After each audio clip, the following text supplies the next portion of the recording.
ایک بوڑھی عورت دماغ سے کمزور ہے، یہ حضور علیہ الصلاۃ والسلام کے پاس آئی۔ حضور نے فرمایا آؤ بتاؤ کیا بات ہے؟ کہا یا رسول اللہ نہیں، میں آپ سے علیحدگی میں بات کرنا چاہتی ہوں۔ حضور علیہ الصلاۃ والسلام اٹھے، علیحدگی میں اس کی بات سنی، بات سننے کے بعد جو اس کی حاجات تھی وہ پوری کی، پوری کرنے کے بعد وہ عورت چلی گئی۔ دیکھنے کی بات یہ ہے دماغی اعتبار سے کمزور ہے، جیسے ہم کہتے ہیں عرف میں جو مشہور ہے پاگل عورت ہے۔ بڑی رسپیکٹ کے ساتھ اللہ کے نبی نے اس کی بات سنی، بڑی محبت کے انداز سے اس کی بات سننے کے بعد، اس کی حاجات کو پورا کرنے کے بعد اللہ کے نبی نے فرمایا اب آپ چلی جاؤ۔ آج مجھے اللہ میری زندگی میں اللہ 4 چاند لگا دے، اللہ مجھے غربت سے نکال کر تھوڑا سا عہدہ دے دے، تھوڑا سا مقام دے دے اس دنیا کے اندر، تو میں اتنا وقت نہیں کہ میں اوروں کو ملوں، غریب تو بہت دور کی بات ہے بھائی۔ نہیں، اللہ نے آپ کو نوازا ہے، اسی خدا اور مصطفیٰ کے بتائے ہوئے طریقوں کے مطابق ہمیں زندگی گزارنی چاہیے۔ حضور علیہ الصلاۃ والسلام کی عبادت کیا تھی؟ اللہ کے نبی رات کو اتنی عبادت کرتے کہ بعض روایت میں آتا ہے کہ اللہ کے نبی کے جو پاؤں تھے وہ سوج جایا کرتے تھے۔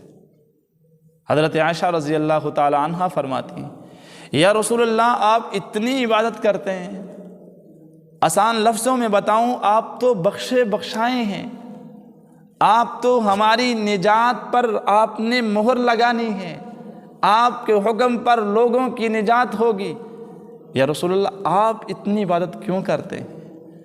اللہ کے نبی نے فرمایا کیا میں اللہ کا شکر گزار بندہ نہ بن جاؤں؟ یہ تو حضور تھے، حضور کے جو ساتھی تھے، حضور کے جو شاگرد تھے، حضور کے جو صحابہ تھے، وہ بھی اسی انداز سے تھے، کیونکہ تراشے حضور نے تھے، کیونکہ سبق حضور نے دیا تھا، کیونکہ انہوں نے صحبت جو اختیار کی ہے وہ حضور کی تھی۔ حضرت ابو بکر صدیق رضی اللہ تعالیٰ عنہ جب یہ خلیفہ بنے تو ایک بچی آئی، اس بچی نے شور کرنا شروع کر دیا، اب ہمارا دودھ، ہماری بکریوں کا دودھ کون دھوئے گا، ہماری بکریوں کا دودھ کون نکالے گا؟ ابو بکر تو خلیفہ بن گئے، ابو بکر تو بادشاہ بن گئے۔ حضرت ابو بکر صدیق رضی اللہ تعالیٰ عنہ نے اس بچی کو بلایا، فرمایا کیا کہہ رہی تھی؟ اس نے کہا ابو بکر اب ہمارے گھر میں بڑے تو ہیں نہیں، تو بکریوں کا جو دودھ ہے وہ کون نکالیں گے؟ آپ تو خلیفہ بن گئے ہیں۔ تو ابو بکر نے کہا بیٹی جو خلافت سے پہلے ابو بکر کام کرتا تھا وہ خلافت کے بعد بھی کرے گا، یعنی کہ خلیفہ بننے سے پہلے آپ کی بکریوں کا دودھ دھوتا تھا، دودھ نکالتا تھا، یہی ابو بکر خلافت ملنے کے بعد بھی دودھ نکالے گا۔ یہ ہے ابو بکر۔ اور ابو بکر کون؟ 23 لاکھ مربع میل پر حکومت کرنے والا، یہ وہ ابو بکر جو لسان نبوت سے یہ الفاظ نکلے ابو بکر فی الجنہ، یہ وہ ابو بکر، اتنا عظیم انسان، اور خلیفہ بننے کے بعد بھی بچی سے یہ کہا جا رہا ہے کہ جو خلافت سے پہلے ابو بکر کرتا تھا خلافت ملنے کے بعد بھی ابو بکر اسی انداز سے زندگی گزارے گا۔ یہ تقویٰ تھا، اللہ نے ان کے دلوں کے اندر تقویٰ کوٹ کوٹ کر بھرا ہوا تھا۔ اور پھر ایسے بلندیاں تھوڑی مل جاتی ہیں، ایسے مقام تھوڑا مل جاتا ہے کہ کتنے 100 سال گزر گئے ابو بکر کو اس در فانی کو چھوڑے ہوئے، آج بھی ابو بکر کا نام آ جائے، آج بھی صحابی کا نام آ جائے، دل میں ٹھنڈک پہنچ جاتی ہے۔ محبت لوگوں کی اتنی ہے، تو یہ تقوی ہے۔ اسی طرح حضرت عمر رضی اللہ تعالیٰ عنہ خلیفہ بنے، خلیفہ بننے کے بعد منبر پر آئے، لوگوں کو جمع کیا۔ قبیلہ بنو مخزوم کی بکریاں میں چراتا تھا، میں اپنی خالاؤں کی بکریاں چراتا تھا، مجھے کشمش اور جو کھجوریں ملا کرتی تھی، یہ لوگوں کو بتا رہے ہیں۔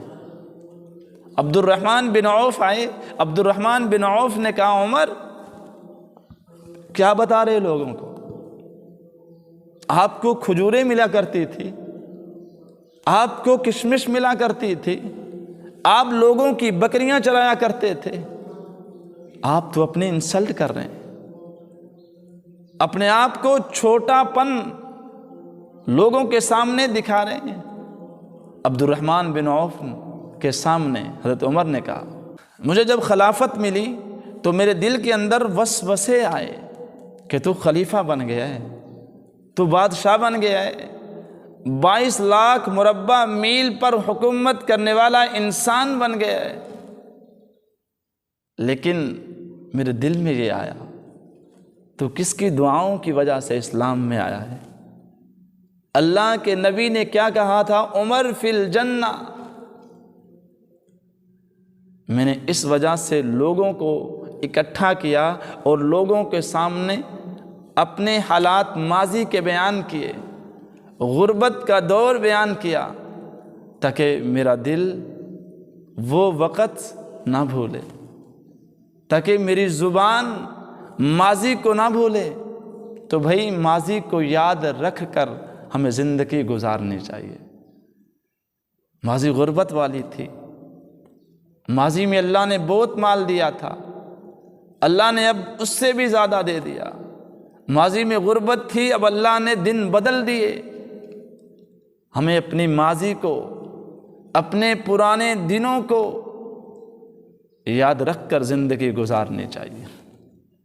اسی طرح حضرت عمر رضی اللہ تعالی عنہ کے بارے میں آتا ہے، اسی طرح حضرت عمر کے بارے میں آتا ہے۔ حضرت عمر رضی اللہ تعالی عنہ جمعے کی نماز کے لیے جا رہے تھے، راستے میں ایک پرنالے سے خون کے چند قطرے نیچے گر رہے تھے۔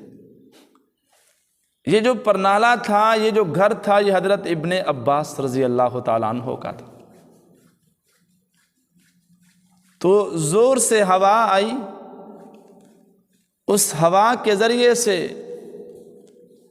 کچھ چھینٹیں حضرت عمر کے کپڑوں پہ لگ گئی۔ حضرت عمر نے کسی سے کہا کہ یہ پرنالہ اتار دو، اتار دیا گیا۔ حضرت عمر نے جمعے کی نماز پڑھائی۔ اس کے بعد حضرت ابن عباس رضی اللہ تعالیٰ عنہ وہاں پہ آئے۔ ابن عباس نے کہا عمر آپ نے یہ پرنالہ اتارا ہے، حکم دیا ہے اتارنے کا؟ فرمایا جی ہاں۔ حضرت ابن عباس نے کہا کہ آپ کو پتہ ہے یہ پرنالہ لگایا کس نے تھا؟ حضرت عمر خاموش ہو گئے۔ فرمایا یہ پرنالہ حضور نے لگایا تھا۔ حضرت عمر رضی اللہ تعالیٰ عنہ غم زدہ ہو گئے۔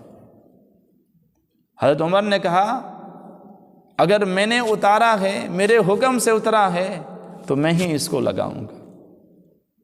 حضرت ابن عباس کو لیا اور کہا کہ میں نیچے بیٹھتا ہوں، میرے کندھوں پہ چڑھ جائیے، آپ اس پرنالے کو لگائیے۔ حضرت ابن عباس نے فرمایا عمر ایسے نہیں، آپ حکم فرما دیں ہم دوبارہ لگا لیتے ہیں، کسی اور سے لگوا لیتے ہیں۔ حضرت عمر نے فرمایا نہیں، یہ حضور نے اپنے ہاتھوں سے لگایا تھا، اور ہوگا ایسے ہی، عمر نیچے ہوگا، عباس اوپر ہوگا، اور یہ پرنالہ لگایا جائے گا۔ ہوا ایسے ہی۔ حضرت عمر رکوع کی حالت میں گئے، حضرت ابن عباس اوپر کھڑے ہیں اور اس پرنالے کو لگایا۔ یہ کون عمر ہیں؟ یہ وہ عمر ہیں جو 22 لاکھ مربع میل پر حکومت کرنے والے ہیں۔ یہ وہ عمر ہیں جس کے بارے میں کہا گیا عمر فی الجنہ۔ یہ وہ عمر ہیں جس کے بارے میں اللہ کے نبی نے فرمایا اے اللہ عمر بن خطاب دے یا عمر بن حشام دے، اللہ نے یہ عمر دیا تھا۔ تو بھائی اتنی بلندیاں ملی عمر کو، اتنا مقام ملا، وقت کے بادشاہ ہیں، لیکن عاجزی دیکھو، تواضع دیکھو، اپنے آپ کو جھکاؤ، اس عمر کا دیکھو، اتنا جھکاؤ، اتنی عاجزی، اتنی تواضع۔ ہاں، اس کے بعد اللہ پھر مقام بھی ان لوگوں کو دیتا ہے، بلندیاں بھی ان جیسے لوگوں کو دیتا ہے، مرتبے اور مقام بھی ان لوگوں کو دیکھتا ہے۔ حضرت عمر ایک دفعہ منبر پہ آئے اور کہا کہ مجھے پتہ چلا ہے کہ آپ زیادہ مہر دیتے ہو عورتوں کو، آئندہ کوئی زیادہ مہر نہیں دے گا۔ جب حضرت عمر منبر سے اتر کر باہر گئے تو انصار کی ایک عورت آئی، اس عورت نے کہا عمر یہ آپ نے کیا کہا کہ مرد جو ہیں وہ عورتوں کو زیادہ مہر نہ دیں، حالانکہ قرآن تو یہ کہتا ہے کہ زیادہ سے زیادہ مہر دو۔ تو حضرت عمر رضی اللہ تعالیٰ عنہ واپس آئے اور آ کر کہا کہ مجھ سے غلطی ہو گئی ہے، آ کر کہا کہ عورتوں کو زیادہ سے زیادہ مہر دو۔ وقت کا حکمران بادشاہ حضرت عمر یہ کہہ رہے ہیں مجھ سے غلطی ہو گئی، مجھ سے زیادہ تو انصار کی عورتیں زیادہ دین جانتی ہیں، یہ عمر کہہ رہے ہیں۔ تو انسان سے غلطی ہو جائے، انسان سے اپنی زندگی کے معاملات میں اونچ نیچ ہو جائے تو معذرت کر لینی چاہیے، تواضع دکھا دینی چاہیے، عاجزی اختیار کر لینی چاہیے، محبتیں دینی چاہیے۔ اس سے زندگی میں عزت بڑھے گی، مقام بڑھے گا، آپ کی زندگی کے اندر لوگوں کے دلوں میں آپ کے بارے میں محبت پیدا ہوگی۔ اللہ مجھے اور آپ کو، میری اور آپ کی زندگی میں عاجزی پیدا فرمائے، تواضع پیدا فرمائے۔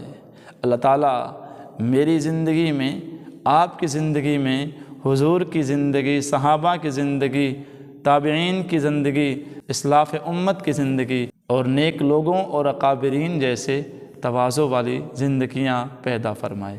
ہماری